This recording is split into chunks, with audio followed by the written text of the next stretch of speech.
Hello नमस्कार, मैं हूं अंजलि। आप सभी को चिट चैट पाठशाला में आप सभी का स्वागत है। दोस्तों, शायद आप जानते हैं कि जिन के 2 सत्र अभी अभी समाप्त हुआ है। हर साल इस बैठक में सामाजिक मुद्दों पर चर्चा की जाती है। क्योंकि मैं एक माँ हूँ, इस साल मैं बच्चों का पालन पोषण पर बहुत ज़्यादा ध्यान देती हूँ। इसलिए आज के कार्यक्रम में हम इस विषय पर बात करेंगे। आज के कार्यक्रम में मेरे साथ विशेष अतिथि है दिव्या जी। वे भारत से है और वे अभी चाइना में रहती है। उनका एक बहुत प्यारा बच्चा है। जी। हाँ, तो वो अभी चाइना में किंडरगार्टन में पढ़ रहा जी, है वो ना। किंडरगार्टन में पढ़ता है। जी। हाँ, और सपना जी है। नमस्ते।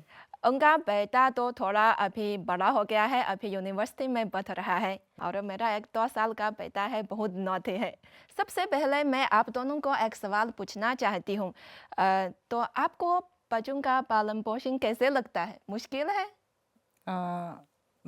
मेरे लिए मुझे तो ज़्यादा मुश्किल नहीं लगता, क्योंकि उसी ज़माने में तो मेरे पास मेरे माता पिता, मेरे सास ससुर और मेरी बहनें, वो सब लोगों की मदद से मेरी बच्चे की देखभाल अच्छे से हो गई। अच्छी से हुई थी। जी। क्योंकि हम दो नौकरी कर रहे थे, जी। इस तरह माता पिता और सास ससुर की सहायता चाहिए। जी। लेकिन आजकल शायद छोटे छोटे परिवार, जी। सिर्फ पति पत्नी और बच्चा जी। शायद अपने माता पिता से दूर है, जी। इसलिए जी। ज़्यादा लेकिन कठिन है। मेरे घर में अभी मेरा सास ससुर है, मेरी मदद करते हैं जी। बच्चे की देखभाल करने के लिए। लेकिन फिर भी बहुत मुश्किल है। ये आसान तो नहीं है, मातृत्व जो है। हम लोग ऐसे बोलते हैं कि अगर आप वर्किंग वुमन हैं या नहीं हैं, घर में भी हैं, तो माँ का अटेंशन पूरी हर समय बच्चे की तरफ रहता है। और अगर आप वर्किंग हैं तो आप वर्क लाइफ को भी बच्चे के साथ बैलेंस करना थोड़ा सा चुनौतीपूर्ण तो हो जाता है। और हम अगर चीन और भारत की तुलना करें तो अब भारत में भी परिवार छोटे होने लगे हैं और अब एकल परिवार का दौर है। पति पत्नी बच्चे को लेके अलग रहते हैं और पति पत्नी दोनों ही काम करते हैं।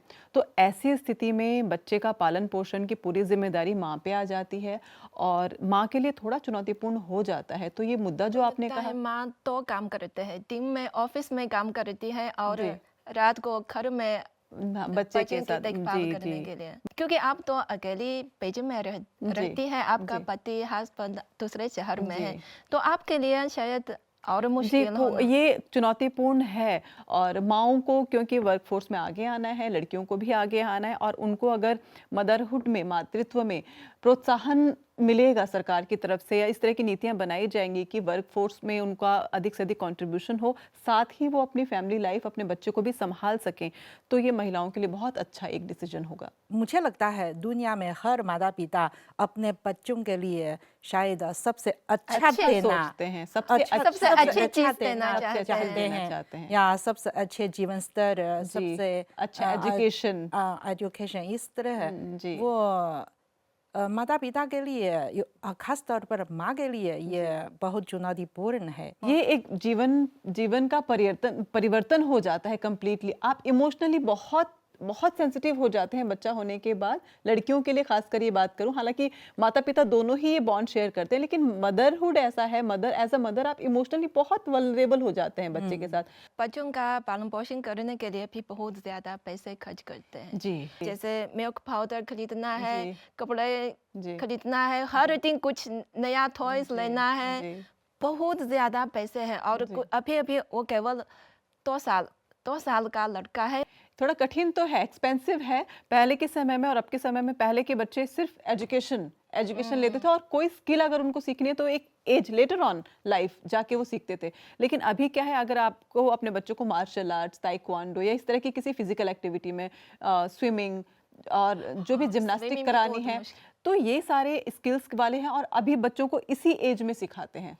क्योंकि एक एक चीज ऐसा भी है, जब मैंने देखा आपका बेटा वो सीखते हैं, जी। तो मैं भी अपने हाँ, बेटा हम को लोग वहां कोशिश, भेजना हाँ, चाहती हूँ। कोशिश रहती है एज़ अ पेरेंट, हम लोग कोशिश करते हैं कि हमारा बच्चा किसी भी तरीके से दूसरे के बच्चे से कम ना रहे। तो भारत में क्या स्थिति है एजुकेशन, बच्चों की एजुकेशन के लिए भी बहुत ज़्यादा मेहनत करती है। भारत में है कि एजुकेशन अच्छी, मतलब हर तरह की, आपको प्राइवेट गवर्नमेंट हर तरह के स्कूल, और कई बार होता है कि आप कई सारी क्लासेस आप घर पे भी कराते हैं, पेरेंट्स घर पे कराते हैं। एक्स्ट्रा जो क्लासेस होते हैं ना, एक्स्ट्रा स्किल्स की बात कर रहे हैं, वो घर पे भी कराते हैं, और सब कुछ बहुत एक्सपेंसिव है, सस्ता आज के रेट में कुछ भी नहीं है।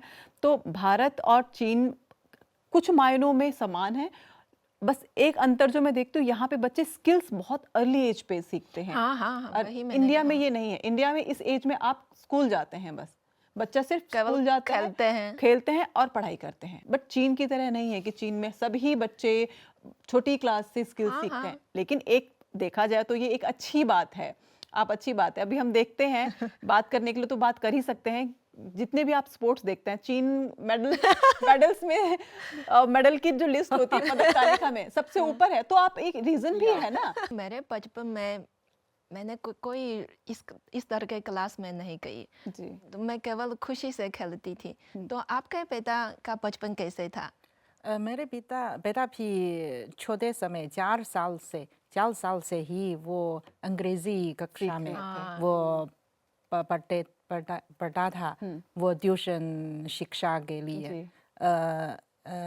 प्राइमरी स्कूल में, मिडिल स्कूल में और हाई स्कूल में भी मेरे उसके लिए वो बाहर जाकर, स्कूल के बाहर जी। शिक्षा भी लेते थे। जी। वो क्योंकि आजकल मुझे लगता है लोग ज़्यादा है, इसलिए कंपटीशन ज़्यादा है। कंपटीशन ज्यादा है। जी। बच्चों के लिए वो बड़े होकर वो अच्छा नौकरी मिलेगी। चाहते हैं, वो अच्छा जीवन के लिए भी कोशिश करना करते हैं। चाहिए। जी। इस तरह हम पेरेंट्स के लिए तो हम उसे अच्छी स्थिति देना हैं। जी। चाहते हैं। हाँ, ये तो सच है कि बच्चों का पालन पोषण एक बहुत दीर्घकालिक निवेश है। ये तो जिसमें न केवल पैसे हैं, बल्कि हमारा समय और श्रम, एनर्जी भी है। जी। खासकर हम महिलाओं के महिलाओं लिए, के लिए, क्योंकि पुरुष की तुलना में हमारा जीवन और मुश्किल है जी। ना? जी। क्योंकि वो महिला के लिए सिर्फ एक हैसियत नहीं, जी। वो बेटी है, जी। वो पत्नी है, जी। वो माँ है। जी। इसलिए तो महिला के लिए शायद ज़्यादा मुश्किल है। जी। वो पुरुषों की तुलना में जी। वो ज़्यादा परिश्रम चाहिए। जी। जिसमें एक कहावत है, 妇女半边天, मतलब वो महिला पुरुष की तरह आसमान के आधा भाग। आधा भाग है। या भारत में भी ऐसे ही कहा जाता है। भारत में बहुत पुराने समय से आपने देखा होगा, एक हमारी एक पोर्ट्रेट है शंकर भगवान की, जिसमें वो आधे पुरुष हैं और आधी महिला हैं। उनको अर्धनारीश्वर कहा जाता है। तो इस सृष्टि को आधा आधे हिस्सों में, जैसे आपने कहा आधा आसमान पुरुष और आधा महिला है, तो आधा आधा ही होना है, बराबर होना है। इसीलिए समानता की बात की जाती है, हर जगह समानता की बात की जाती है। लेकिन कई लोग समझ नहीं पाते हैं कि महिलाओं की जिम्मेदारी क्यों पुरुष से ज्यादा है। आप इसमें कुछ कहना चाहेंगी? चीन और भारत पारंपरिक देश है। जी। पारंपरिक देश में वो पत्नी तो पति की देखभाल, हाँ। बच्चे की देखभाल, जी। सास ससुर की देखभाल की देखभाल, और घर में भी उनको अपनी जिम्मेदारी निभानी है, इसलिए उनको मदद की जरूरत पड़ती है। सरकारी स्तर की नीतियां उनको हेल्प करती हैं। जैसे आपने कहा कि 2 सत्रों में इस बारे में बात की जा रही है, और सरकार नीतियां बनाती है। मातृत्व अवकाश उनमें से एक है, और भारत में भी होता है। और मातृत्व अवकाश के अलावा उसके अलावा चाइल्ड केयर लीव अलग से मिलती है आपको, सेपरेट, तो बच्चे की देखभाल के लिए। और वो माँ को ही क्यों मिलती है? क्योंकि माँ के पास जिम्मेदारी ज्यादा है। इसीलिए एक सरकारी स्तर की नीतियां और आपसी सहयोग एक महिला के जीवन को आसान बना सकते हैं। आजकल बहुत ज्यादा युवा लोग जी। ये बच्चा नहीं पैदा करना चाहते हैं। मेरा एक डेटा है, देखिए वर्ष 2024 में दुनिया में सबसे कम जन्म दर वाले देश की रैंकिंग है। जी। इसमें सबसे पहले सितंबर है दक्षिण कोरिया, हाँ, तो चीन 9वें सितंबर है। मैंने सुना है कि भारत की स्थिति तो बेहतर है। जी। ये उसकी प्रजनन दर जी। लगभग 2 है। जी। तो वहाँ बेहतर स्थिति है। तो भारत में इसके बारे में कोई प्रोत्साहन, क्योंकि भारत की जनसंख्या वैसे ही पहले स्थान पर है, और क्योंकि जिस तरीके से देश तेजी से प्रगति कर रहा है, तो महिलाएं भी वर्कफोर्स में आ रही हैं, और लोग एक बच्चे से ज़्यादा करना नहीं चाहते, लेकिन फिर भी अभी एवरेज जो आपने जन्म दर बताई है वो 2 है। 2 बच्चा सभी लोग चाहते हैं अपने लिए। आजकल जिम में महिलाओं के समर्थन के लिए भी कई नीतियां हैं। विशेष तौर पर प्रजनन दर को उन्नत करने के लिए वो कई अ, अच्छी नीतियां हैं। क्योंकि जैसे कि महिलाओं के गर्भवती महिलाओं के लिए वो सहायता और बच्चे के 0 से 3 साल के बीच वो माता पिता के लिए विशेष अवकाश देना, जैसा बीजिंग और शंघाई जैसे महान शहरों में 1 साल 5 दिन 5 दिन। और हेबे में जैसे प्रांतों में 10 दिन और शांसी में 15 दिन। 15 दिन। अलग अलग शहरों में प्रांतों में अलग अलग नीतियां हैं, लेकिन उनका नहीं मूल उद्देश्य तो बच्चे की देखभाल करने के लिए महिलाओं के समर्थन करना है। और इसके अलावा शायद तो बच्चों के प्रसूति अवकाश, मातृत्व मातृत्व अवकाश, जी। वो पहले 2-3 महीने के हैं जी 98 दिन। जी। लेकिन आजकल तो शायद कुछ स्थलों में वो इसे बढ़ाकर 6 महीना हो चुके अच्छा है। हैं। जी। हाँ, और मैंने सुना है कि शायद इस साल से कोशिश करेंगे कि किंडरगार्टन भी पूरी तरह फ्री होगा।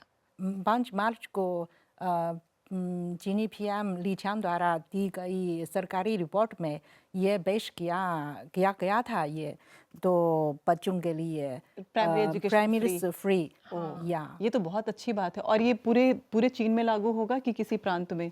पूरे चीन में। तो यदि प्राइमरी एजुकेशन फ्री हो जाती है तो ये एक बहुत सकारात्मक कदम होगा। और जिस तरीके से चीन की सरकार आगे आ रही है, अधिक से अधिक मतलब नई पीढ़ी को बढ़ाने के लिए, क्योंकि अभी युवाओं की संख्या कम है, तो युवाओं की संख्या ज़्यादा तभी होगी जब अधिक से अधिक प्रोत्साहन दिया जाएगा युवाओं को नई पीढ़ी को लाने में, अधिक से अधिक बच्चे पैदा करने के लिए। क्योंकि अभी तो चाइना में 3 बच्चे होने का प्रोत्साहित करते हैं। जी। क्योंकि सपना जी के उस समय में या हमारे केवल एक जमाने में एक परिवार बच्चे की नियोजन है। ये नीति के तहत एक बच्चा होना था, लेकिन मुझे लगता है मैं तो 2 बच्चों को पसंद है। एक बच्चा एक बच्ची तो सबसे अच्छा लगता है। जी। भारत में भी कहते हैं एक बेटा और एक बेटी, क्योंकि भारत की जनसंख्या बहुत ज़्यादा है, बहुत ज़्यादा चाइना है। में भी। हाँ, तो अब चाइना ने क्योंकि उस जनसंख्या को कम करने के लिए पहले ही एक कदम उठा लिया है, और क्योंकि भारत में अभी इस तरह की कोई संभावनाएं देखने को मिल नहीं रही हैं, लेकिन हाँ, सरकार की नीतियाँ आने वाले समय में हम उम्मीद कर सकते हैं कि इस तरह की नीतियाँ और देखने को मिलेंगी। या आजकल क्यों जिम में वो दूसरे बच्चे या और तीसरे बच्चे देने के प्रोत्साहन करते हैं, क्योंकि आजकल जिम में बुढ़ापे ज़्यादा है। इसका मुकाबला करने के लिए तो युवा लोगों को ज़्यादा चाहिए। जी, क्योंकि प्रगति में जितनी भी कंपनीज हैं, फैक्ट्रीज हैं, जहाँ भी जॉब्स हैं, उसमें युवा ही लोग होते हैं। और काम करने के लिए, देश को आगे बढ़ाने के लिए युवाओं की भागीदारी है, और युवाओं की संख्या कम होगी तो मतलब देश उतनी तेजी से प्रगति नहीं करेगा। हाँ, आपने बिल्कुल सही कहा। अगर हमारे समाज में अधिक युवा लोग होते हैं तो हमारे देश के लिए भी अधिक योगदान दे सकते हैं। जैसे हमारा राष्ट्रपति भी हमेशा इस पर जोर देते हैं कि बाल एक परिवार का भविष्य है और हमारा देश का भविष्य भी। बच्चों का पालन पोषण एक ऐसा सफर है जिसमें चुनौतियाँ हैं और लेकिन खुशियाँ भी है। तो हम उनसे, हमारे बच्चों को हमेशा प्यार करेंगे और हमारे भरपूर प्रयास करेंगे। तो हमारे आज का कार्यक्रम यहीं तक। आप दोनों को फिर एक बार धन्यवाद देना चाहती हूँ हमारे साथ अपनी जानकारी साझा करने के लिए। तो हमारे आज का कार्यक्रम यहीं तक। उम्मीद है कि आपको पसंद आई होगी।